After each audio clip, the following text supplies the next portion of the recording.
system, they enforced this caste system. So imagine being born in India at this time and you're born a Shudra. You're done. There's no hoping to do anything. You don't have access to all the things that other people have. You may have access to some educational resources, probably barely any. And when it comes to healthcare, same thing.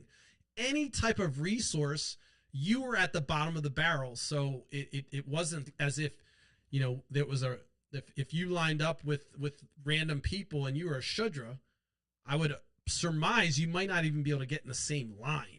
So think of it like apartheid, Jim Crow, except built into the social fabric of society so that you can't even move or advance or, try to improve your situation because the system forces you to stay at that economic level. And typically Shudras are going to be paid shit. So, if you're at the bottom of the barrel, you're not going to get paid. So if you're born there, your hopes, your dreams, this life, liberty, pursuit of happiness is gone. It's not happening because there's no hope for it. If you think, hey, you know what? I want to go from a Shudra to Vaishyas. Well, good luck, because there's no one that's going to trade with you because you're a Shudra. There's no one going to let you till their fields or grab their seed to grow your own crops because you're a Shudra. They look down on you. So same thing for them. The folks above them, the warriors and the rulers, would look down on them, and the priests and the teachers were at the top of the tier. Now, when it became Jatas, it became even more rigid. So I talked about those 4 groups. There might be more now. I don't know. I'm not a historian. My larger point today is just to draw some parallels between the caste system, which we know it's so easy to see the problems with it, and the class system, which is what we have in the United States. So let me just go through a little bit more details on the caste system, and I'll get to my point. Also, I'm going to talk about the free lunch. If you're wondering why the title was free lunch today on the second term, I think I called it free lunch. Oh, no, I didn't. I called it caste versus class. But I think on Instagram I called it free lunch because I was triggered from a conversation that happened that kind of lent me to kind of come up with this concept and tie it together to show that some of the implications of our policies can create their own caste systems and their own classes. And so we'll get into that. Stay tuned. So let me just go through the history of castes. And again, this isn't comprehensive, but this will help lay the groundwork for when I do the comparison. So it was widely observed from us Western civilizations as a social stratification solely based on economic status. It didn't matter if you were black, white, or whatever. If you were a Shudra, you were a Shudra, and that was it. So there was not a racial component to it, which is interesting. It was strictly economic, and it reduced the ability to move between classes based on your income, your education, your occupation, and wealth. That was the caste. All right. Despite India's ban on the caste system, they did it in 1950. The remnants of the system still affect social dynamics, economic opportunities, cultural views, society, kind of the way folks are looked at, the way you're looked at if you're in this class or that class. So it still exists to some extent, kind of under the table. Just because of the fact that it was illegal to kind of mark it in a census and say, hey, this person's a Shudra. Although your neighbors and everyone else and maybe even local officials might still reference this caste system in some instances because, again, this was generational. You go from 1500 BCE to where it's, 50 years ago. That's almost 500 years of this culture war. You have families that are in the same class or the same tier, the same caste for generations. And so changing it and making it legal didn't really do a whole lot. It wasn't a radical change they needed. And so you still have these cultural castes that happen today. Now, the class system, which is what we have, was better in our opinion because it allowed someone to move up and by their hard work or effort, they could certainly find a way to escape their class. That's what they say. Now, I'm going to argue, as I said before, the same way the Brits controlled and used the social stratification, which is really just the segmentation, as I said, to control the folks and govern through controlled access, through reinforcement. I'm making the case today that even though Western civilization has adopted a class system, we still have those same power structures. We talk about it in different terms, but you still have the ability for the folks at the top to look down on everyone else, and so on and so forth. You have the middle class, which can look down on the lower class. And so you have the same kind of hierarchy. However, because of this, that you're not born into it, you can actually, you may be born in poor, but if you work hard, you can move up. It really didn't take hold in America, this outside potential to earn wealth, the American dream as we think about it. Hey, you work hard, you can earn something, you can certainly raise your standard of living. Didn't really take off until the Industrial Revolution. So during the Industrial Revolution was one of the first times in the United States where it wasn't generational wealth that you had. You could actually be an entrepreneur, come up with an idea, build it, create an assembly line, build a factory, build whatever, it was really where America kind of turned up the volume, and you had a lot of innovation happening. And so folks that didn't inherit wealth, that were handy or were clever, were able to come up with ways to build systems that allowed them to gain wealth. So during the Industrial Revolution, that was the first time where really the American dream kind of came to fruition, and America kind of turned up the volume on that by creating new folks with wealth. And so this is where also the argument comes that capitalism has brought more people out of poverty than any system in the world, yada, yada, yada, bullshit. It's okay if it may have pulled more people out of poverty than any other system in the world, but every fucking system in the world seems to have a major flaw. So I would argue that if I was the architect or designer of a system, it wouldn't be any of them. It would be fucking my own, and I would say, there is no class. We're doing this fucking equal opportunity, motherfucker. Oh, what if you don't want to work hard? Guess what? Then you don't have, then you still get access to the same things that everyone else does. I'm not worried about meritocracy. I'm looking at humans. Human beings, when given and taken care of, can create, can innovate, can do crazy things, don't have the emotional trauma that comes along with trying to keep up with the Joneses, for Christ's sake. How much fucking trauma is in that? Just looking at the neighbors saying, oh man, scrolling through Instagram saying, look at these motherfuckers with all these vacation, big tits, big ass, whatever it is that you don't have, that you want. And I only said those things because we know Instagram creates this image problem for women and men. And so it's still something that you're looking at somebody else and wanting it. And so that is an inherent part of this upward mobility, is saying, oh, look, I want that thing that that person has. And so I'm going to work hard to get it. And so this is, folks that are hardcore capitalists argue that this desire to get what the person above you has is a motivator, and you can't take that away. You always have to have somebody up here so somebody can aspire to be that way. Shit you not. Think about it. Think about capitalism, how it works. Ultimately, it's about having capital, which essentially can be people, it can be money, it can be resources, and then using that resources to control or create more wealth is the philosophy behind it. Laissez-faire is a whole different, there's a part of it. You got the free market side of it, but capitalism is about using capital to create other things and create wealth through that way, and create a return on investment through the management of capital. And that capital can be people, labor, it could be property, it could be cash, currency, whatever. And so the idea was that you acquire property, capital, and now you are part of the American dream, and you can grow your wealth, and so on and so forth. The biggest issue, or the biggest similarity between the caste system and the class system, is control. Both of them allow for the folks at the top to have a lot of control over the system. And that, to me, is inherently bad in any system, because especially in capitalism, where you have a race to gain as much as possible, you have this motivator to acquire.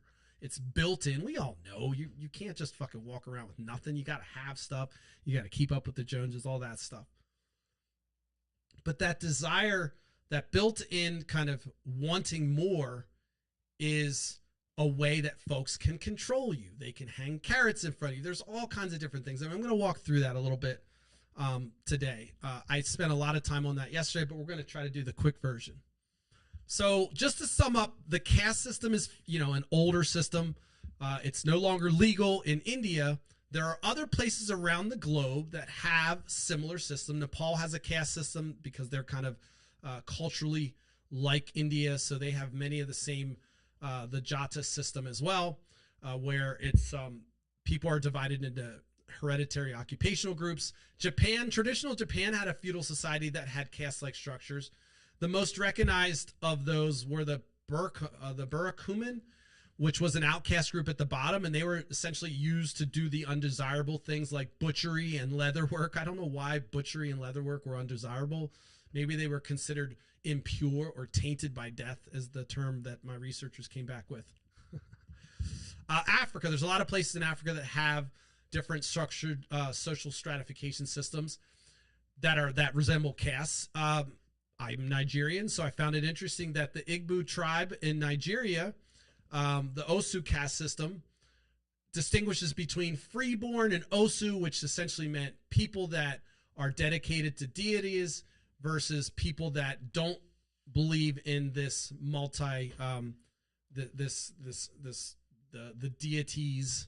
And it wasn't a monotheological religion. So the folks that believed in these multiple gods were looked down on.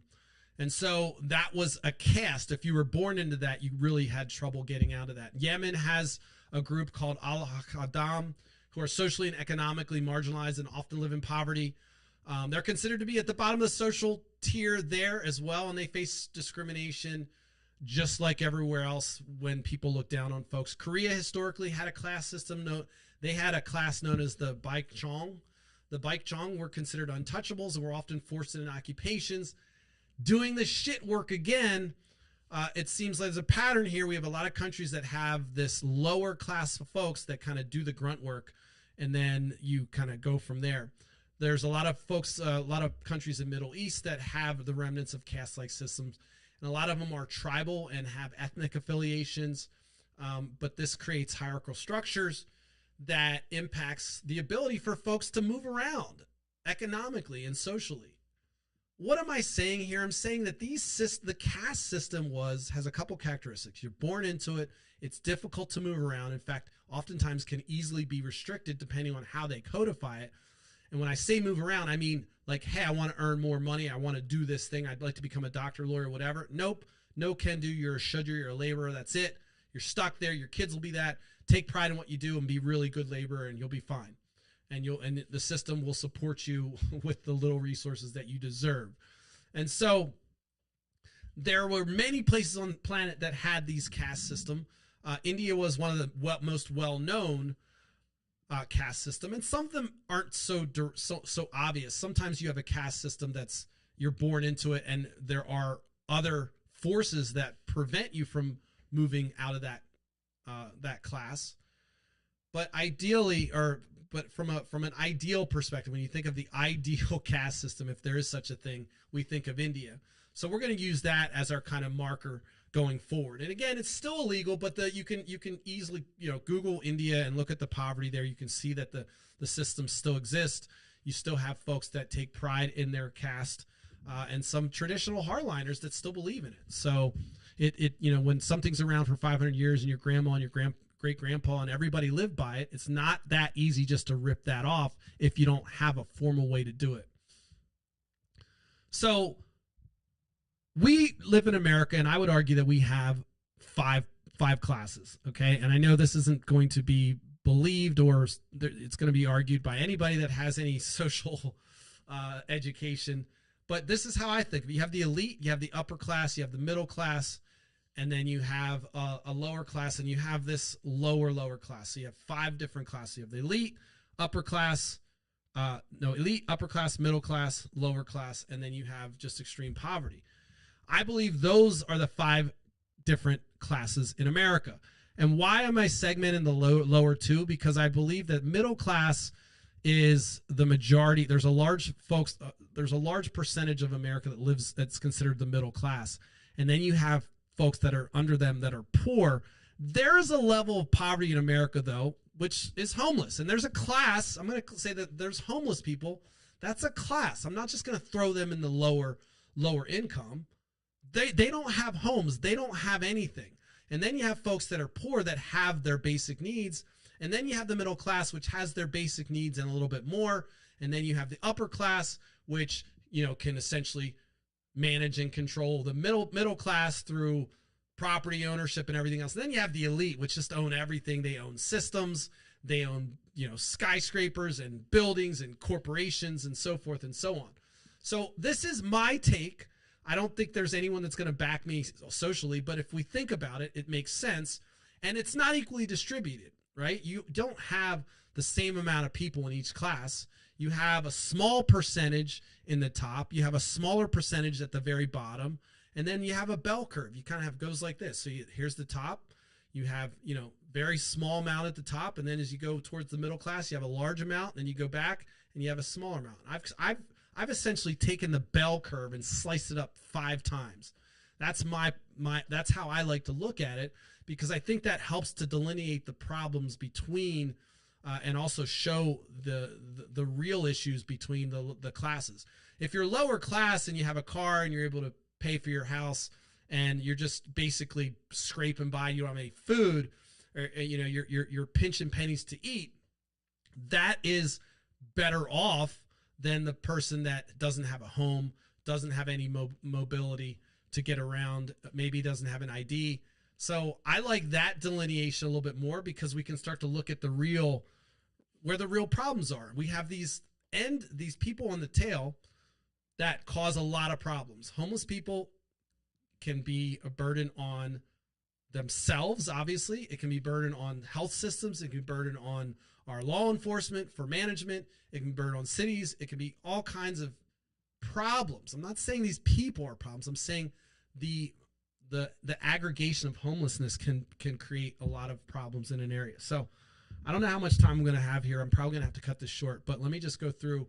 Caste system, economic roles are often predetermined by caste status, limiting individuals. Class system, economic inequality is reinforced by unequal access to education. So even though we have a class system, because we have, when you're at the lower class, you don't have access to the same education, you don't have the same networks, you don't have access to the same health care, it becomes a barrier for you to move. And so while class system, we would argue, is supposed to be more flexible, we build these systems to make it difficult for folks to get out. For instance, if you're homeless, it's very difficult to move up if you can't get an ID, you don't have a birth certificate, you have no paperwork, you don't have any identification, so you have to start from scratch. And if you don't have access to a computer and you don't know anybody and all your friends are homeless and you don't have access to anything, maybe you have a phone, but you can't really do a whole lot on that because of some of the websites or whatever it is. You now are going to, a simple thing like going for a job or going to do something that requires an ID is a huge burden. And so you can start to see that depending on which class you're in, to get to the next class, there, for that person in that upper class, it might seem easy. Like, all right, what the fuck? Why is it so hard to get an ID? I know how to get an ID. Well, when you are at the bottom and you don't have the fundamentals, then getting an ID is like a big deal. I remember when I was homeless and I didn't have any identification. I remember how good I felt when I got an ID. It was a simple thing. And I don't remember the path that I took, but I know my brother reached in and helped me and kind of helped me get back on my feet. So I was, as I like to say, a privileged homeless. I had access to, I wasn't truly in that class because I had access to folks outside of my class that ended up coming and helping me. A lot of folks don't and can essentially aren't as lucky as I was. And so that's why I humbly say that while I was homeless for 3 months, I was what I would consider privileged homeless, because there was always a safety net somewhere. My stubbornness and my lack of ability to reach out and communicate with folks put me in that position. And so I was lucky, but folks aren't so lucky. Higher education, prestigious schools in a caste system, pretty much inaccessible. In a class system, quality education is often expensive. It's located in affluent areas. It makes it harder for people that aren't affluent. And when we're talking about anything from kindergarten to 12, that is largely based on property values. As I did the podcast the other day. And so now you have folks that, I can't really get into a good school. I can't get a good education because of where I live. And so I'm in this class and I'm kind of stuck there. And we know that's not entirely true for everybody, but we haven't made it easy for folks to move up. We haven't made it easy. People like to think, oh, well, if you work hard. No, absolutely not. If you look at the jobs available for folks that are at the lower tier, we're making them scrape by for $15 an hour and expecting them to raise a family on that. It's total fucking shit, actually. I mean, to think that you could raise a family on minimum wage is absolutely stupid. And people are like, well, it's minimum wage. Yeah, I believe you should be able to fucking raise a family, buy a house on the fucking lowest tier. I don't understand why that's so complicated. If you're flipping burgers, I don't care if you make $100 an hour. Why does it affect me? Oh, it's going to affect your prices. Okay, well, I'm making a lot of money at my job too. So I can afford those prices. People always say, well, if you pay them too much, then look, if we take the lowest of the low and we raise their income, we say, look, no one gets paid less than $50 an hour. I'm not saying you could do this and make it work, because the whole system would have to kind of crank up.